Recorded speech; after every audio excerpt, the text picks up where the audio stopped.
On the fateful day of October 30th, 2011, the serene landscape of rural Tennessee was disrupted when the vehicle of 44-year-old Karen Swift was discovered abandoned along a quiet highway near Dyersburg. A devoted mother of four, Karen was last seen the previous evening, lovingly tucking her 9-year-old daughter into bed. When the dawn broke, her children awoke to find their mother mysteriously absent. The Dyer County investigators faced a daunting challenge, as scant evidence offered little insight into Karen's disappearance. Although they harbored suspicions of foul play, the absence of witnesses, DNA evidence, and ambiguous cell phone records left them at a standstill. Their primary suspect seemed physically incapable of the crime. On that morning, as the sun rose on October 30th, 2011, the girls discovered their mother was missing. The night prior, young Ashley had reached out to her mother from a friend's house where she was supposed to enjoy a sleepover. Feeling unwell, she requested her mother to come and fetch her. Despite having attended a Halloween gathering at a friend's residence, Karen, embodying the essence of a caring mother, retrieved Ashley and returned home, where they settled into bed together after 2 a.m. Meanwhile, Karen's husband David was upstairs with their 6-year-old daughter Key. Upon waking, Ashley found herself in a different room, now sharing space with her younger sister, as both had been moved during the night.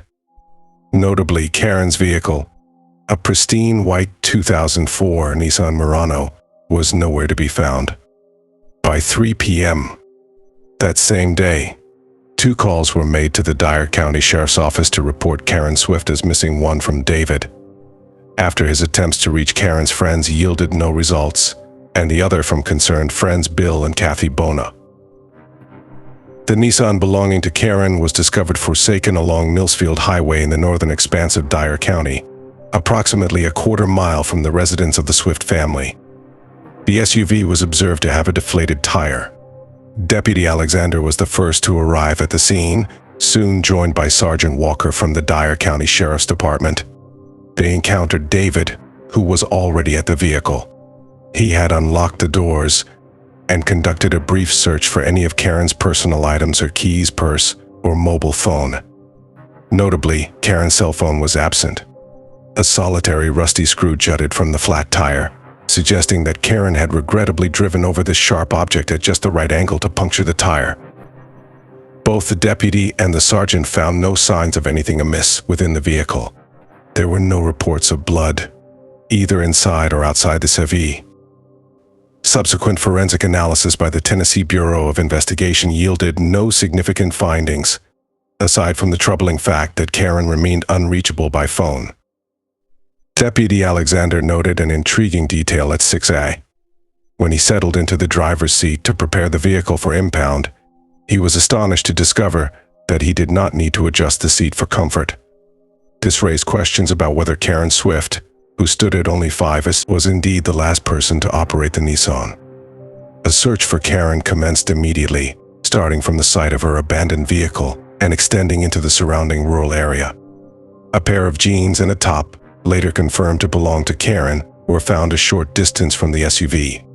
The outfit she had worn to her friend's gathering on the night of her disappearance remained inside the vehicle. The Nissan Murano had been left just moments away from the Swift household. In conversations with David, the police learned that he had last seen his wife the previous night around 2 a.m. when she returned home with Ashley. Since that time, there had been no sightings of her. It came to light that Karen had initiated divorce proceedings against David 3 weeks prior. In a bid to provide their children with a sense of stability, the couple opted to continue residing together in the family home during this tumultuous period. The romance between David and Karen Swift had always been intricate. They first exchanged vows in 1989 and were blessed with 2 sons, Preston and Dustin. However, less than 10 years into their marriage, fissures began to emerge. In 1996, David embarked on a 3-year affair with a colleague, which resulted in the birth of a child with his mistress.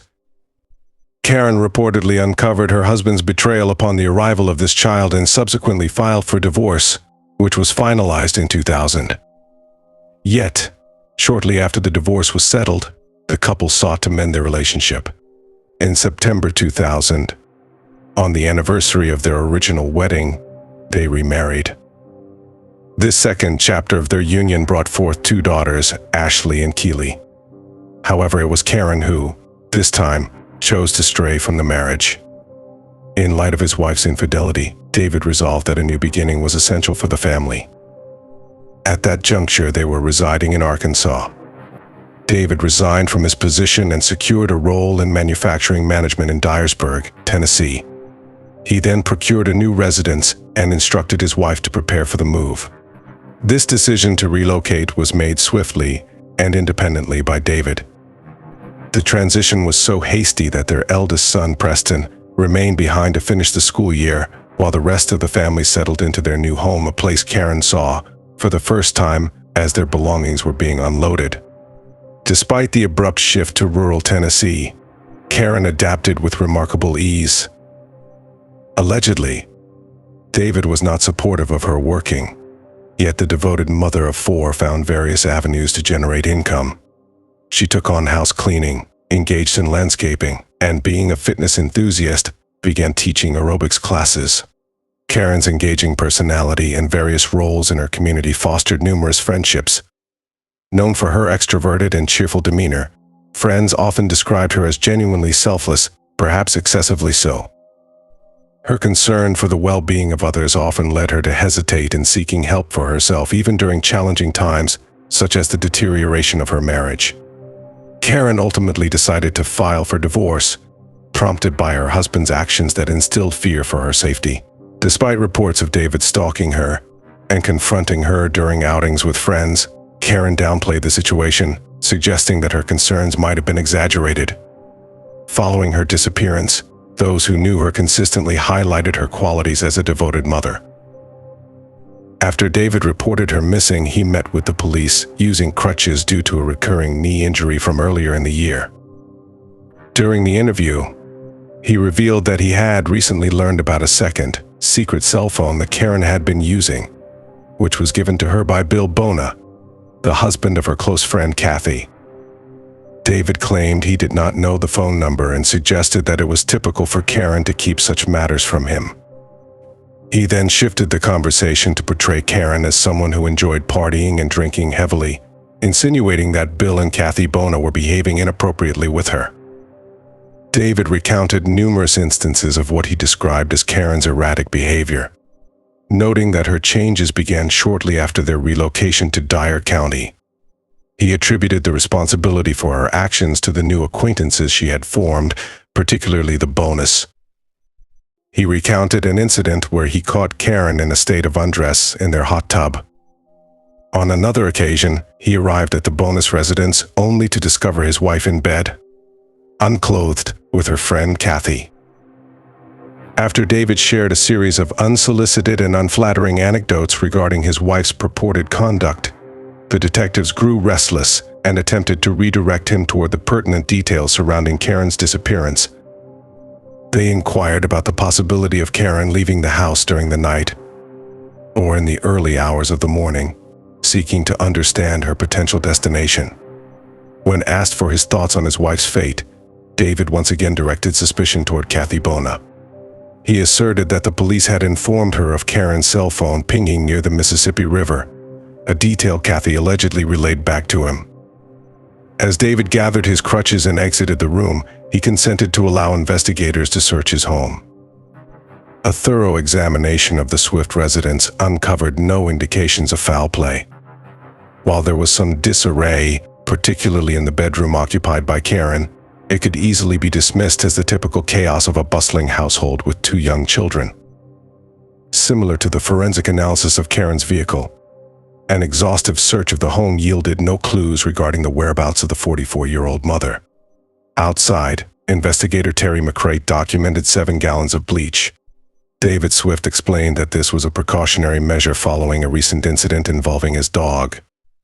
A neighbor, John Hogshooter, had been arrested on the same day as Karen's disappearance for charges of animal cruelty, accused of poisoning the Swift's dogs, among others.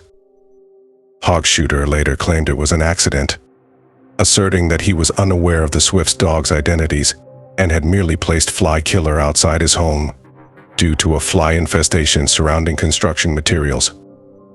David had resorted to using bleach to cleanse the remnants of dog vomit following the unfortunate incident. Although the bleach itself was not collected as evidence, investigators, skeptical of the neighbors' accounts, began to view John Hogshuter as a person of interest in the mysterious disappearance of Karen. Karen had harbored doubts about the accidental nature of the poisoning and was understandably distressed. During the investigation, McCrate unearthed divorce papers that had been served to David Swift, cleverly concealed beneath a tire in the rear of his vehicle. The quest for the missing mother persisted, yet days slipped by without any further clues regarding Karen's whereabouts. David was summoned back to the station for yet another round of questioning. By this juncture, he had provided the county detectives with 4 slightly varying narratives about the last time he encountered his wife. Initially, he claimed he hadn't actually seen her but had spoken to her from the top of the staircase. Subsequently, he asserted that he had indeed seen her, though he was uncertain about her attire. In his most recent account, he confidently described her clothing in detail. As the interview drew to a close, David inquired about the progress of the missing persons investigation. He was informed that efforts were still underway. The search extended over several months. Significant discoveries were made, notably when Trooper Jason Page located 2 cell phones, Karen's primary Verizon wireless device, and a secondary phone, known as a Voyager, a gift from Kathy and Bill Bona. The trooper found both devices 145 feet off Harness Road, nestled in a wooded area, merely 500 feet from the Swift residence, positioned between her abandoned vehicle and the family home. The data retrieved from the cell phones proved insightful, particularly due to a device known as a signal extender that David Swift had installed in their home. This device was designed to enhance the cellular signal in their rural Tennessee setting in 2011. Whenever a device entered the extender's range, it would automatically connect, and this data was meticulously recorded. Investigators were able to track the connection of Karen's Verizon phone to the home extender shortly after 2 a.m. on October 30th, indicating that she had just returned home with Ashley from her sleepover. The phone subsequently disconnected from the extender at 4:38 a.m. and at 5:09 a.m. it went offline from the main network and was never powered on again. The phone showed signs of having been partially crushed, likely due to being struck on the road. Karen's vehicle was first observed parked at 5:15 a.m., just minutes later. The history of the second device was even more intriguing. The Voyager phone also connected to the home extender, but at 9:55 a.m., 5 hours after the first device had been turned off and presumably damaged, a single call was made from the Voyager to check voicemail. Remarkably, it was later found in the woods off Harness Road, in close proximity to Karen's other phone. The bonus informed investigators that they had given the Voyager to Karen to facilitate communication with her divorce attorney, citing that David had been a controlling spouse who attempted to dictate her actions. In addition to the phone, they had also provided Karen with the financial support necessary to hire an attorney and initiate divorce proceedings. On December 10th, 2011, John Robinson, the preacher at the Bogue Church of Christ, and his friend Mark Rickman were leaving Bledsoe Cemetery around noon when they stumbled upon human remains hidden beneath kudzu vines. This cemetery is located less than 3 miles from the Swift residence. An autopsy later confirmed that, after 6 weeks of searching, they had finally located Karen Swift. The mother of 4 was found mostly unclothed, with her undergarments pushed down to her knees. An examination suggested that this positioning was likely due to her body being dragged from the gravel path through the cemetery to the location where she was discovered. It seemed unlikely that this was the site of Karen's death, rather. It appeared she had been relocated into the kudzu vines following an assault. After several weeks, the medical examiner was unable to conclusively determine the cause of her death. It was evident that Karen had suffered blunt force trauma to the head, which the pathologist concluded would have been lethal had she been alive at the time of the impact. She had been struck with an unidentified heavy, blunt object while in contact with a hard surface. Consequently, the case status was officially updated from a missing person to a homicide. No weapon was ever found. David Swift remained the primary suspect. His reaction upon discovering his loved one was not what one would typically expect. If I recall correctly, he may not have even mentioned her name. I will refrain from delving into specifics, but his response to investigators was not appropriate. He has never participated in the search for her. Despite the suspicions, there was no evidence within the house, on the property, or in the family vehicles indicating where a fatal blow might have occurred. During both interviews with David, investigators noted no scratches or indications of a struggle. Additionally, Karen had no foreign DNA under her fingernails that would imply she had fought back against an assailant. Furthermore, there was David's leg injury. He had undeniably injured his left knee in April 2011 and had undergone surgery. A coworker later recounted that just 3 days before his wife went missing, they were conversing in the office hallway when David's left leg buckled, causing him to fall. In the days leading up to and following Karen's death, he had relied on crutches and was seemingly unable to bear the full weight of his body on the injured knee. This posed a dilemma for the investigators, as he did not appear physically capable of committing the murder. In addition to losing his wife, he has been the primary suspect. The intrigue has deepened, revealing a multitude of participants far beyond our initial assumptions. Time has slipped by, yet no resolution has emerged alongside David Swift. The actions and whereabouts of Bill and Kathy Bona, along with their neighbor John Hogsshooter, who had carelessly placed fly poison, were meticulously examined in relation to the tragic demise of Karen. The events surrounding Kathy's 40th birthday celebration at the Bona residence raised eyebrows, particularly the reports of several guests, including Karen, indulging in a hot tub escapade. While this behavior may seem tangential to her murder, it fueled speculation that she may have engaged intimately with others that evening, a notion David had insinuated to law enforcement.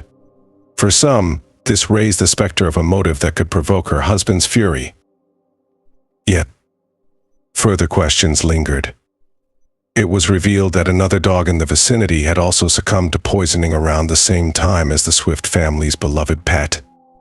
On the day of Karen's disappearance, sheriff's deputies were summoned to address this alarming incident, coinciding with her confrontation of Hogsshooter.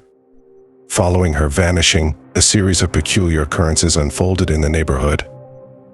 Dustin, the son of David and Karen, recounted a chilling encounter with an unfamiliar man near Blado Cemetery shortly before his mother's body was discovered there. This stranger, wielding a metal detector, claimed to be exercising, yet when questioned about his device, he stated he was searching for his wife. Curiously, Dustin noted that the man was already wearing a watch.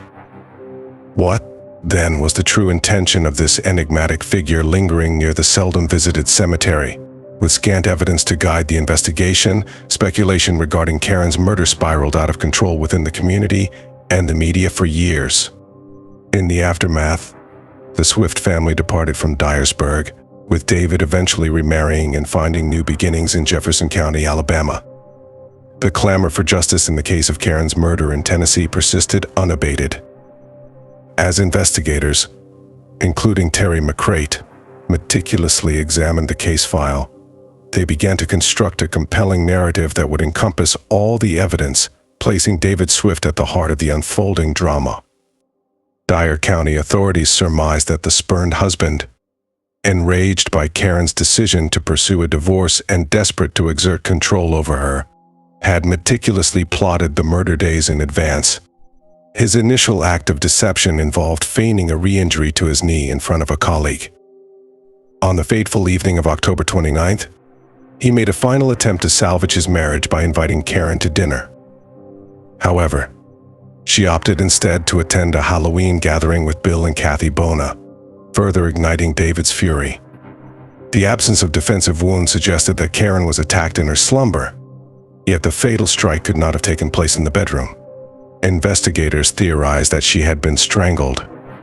At the time, Karen was in bed with her 9-year-old daughter, Ashley, whom David must have relocated to another room, along with her sister to avoid waking them during his assault. Subsequently, Karen was dragged into the garage, where the lethal blow was inflicted. After placing her in either his vehicle or hers, David drove 3 miles to Bledsoe Cemetery, where he concealed her among the vines. Detectives meticulously retraced the route David allegedly took that night to establish a timeline. They speculated that upon returning home, he concocted a scheme to suggest that Karen had left on her own during the night, only to be thwarted by a flat tire. He procured an old screw from the garage, punctured the Nissan's tire, and released the air. Then, at approximately 4:40 a.m., when Karen's phone disconnected from the home extender, he drove the Nissan a distance sufficient to imply a flat tire incident, yet close enough for him to return on foot. As he traversed the path, he discreetly discarded a Verizon cell phone amidst the dense foliage. However, Karen's second clandestine device appeared to be concealed within the confines of the downstairs bedroom. He embarked on a search for this elusive phone, leaving a trail of disarray in the room, and delved into its contents, including the voicemail messages. 5 hours later, just shy of 1 a.m., with the location of the first phone etched in his mind, he returned to the woods and placed the Voyager cell phone beside it. Investigators later speculated that he had likely sanitized the garage using the bleach discovered at the scene before reaching out to Karen's acquaintances, feigning concern for her absence. In July 2023, more than 10 years after Karen's tragic demise, David Swift was apprehended in Alabama and subsequently extradited to Tennessee following an indictment for first-degree murder. The reasons behind the county prosecutor's decision to finally pursue charges remained ambiguous. As no new witnesses had emerged, the analysis of cellular data had stagnated since 2011, and forensic teams had not produced any fresh DNA evidence. When the trial commenced, the prosecution presented a case largely built on circumstantial evidence. They summoned Karen's friends to testify about David's domineering demeanor and instances they perceived as abusive towards his wife. A neighbor of Bill and Kathy recounted discovering David lurking in her backyard, observing the Bona household. David had claimed that this same neighbor had invited him to witness their activities. Kathy Bona recounted numerous episodes of David's controlling nature, detailing how he would incessantly call Karen, shadow her during errands, and confront her regarding her supposed revelries with friends. A significant portion of the testimony revolved around the events that transpired at the Bona's residence during Kathy's 40th birthday celebration. Bill Bona recounted the moment he found Karen unconscious and unclothed in his living room, prompting him and a friend to cover her with a towel and contact David to retrieve her. The prosecution contended that David had been ensnared in a web of deceit.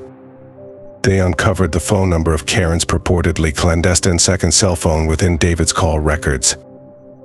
He had contacted the Voyager device numerous times prior to Karen's untimely demise, despite claiming to investigators that he had only recently become aware of its existence.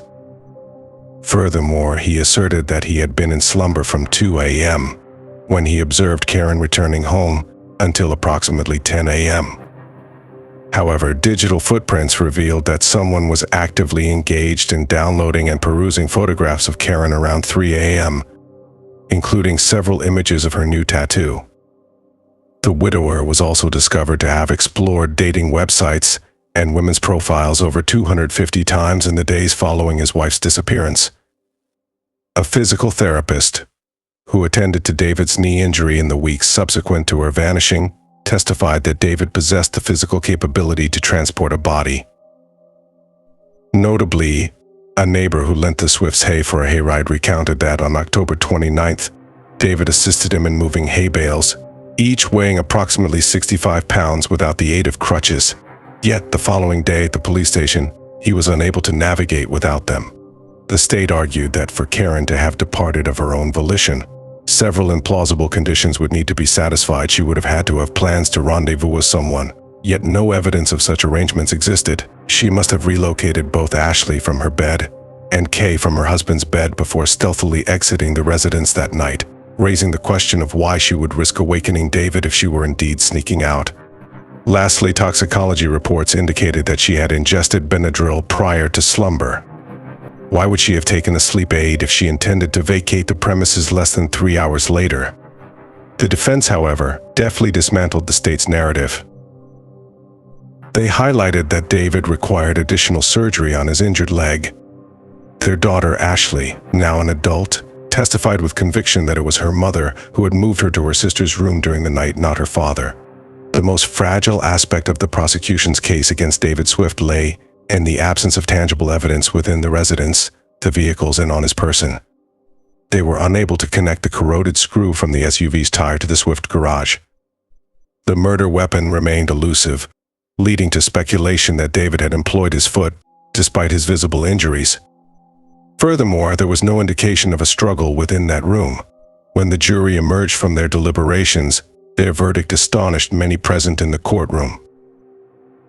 David Swift was acquitted of both first-degree and second-degree murder, as well as attempted first- and second-degree murder.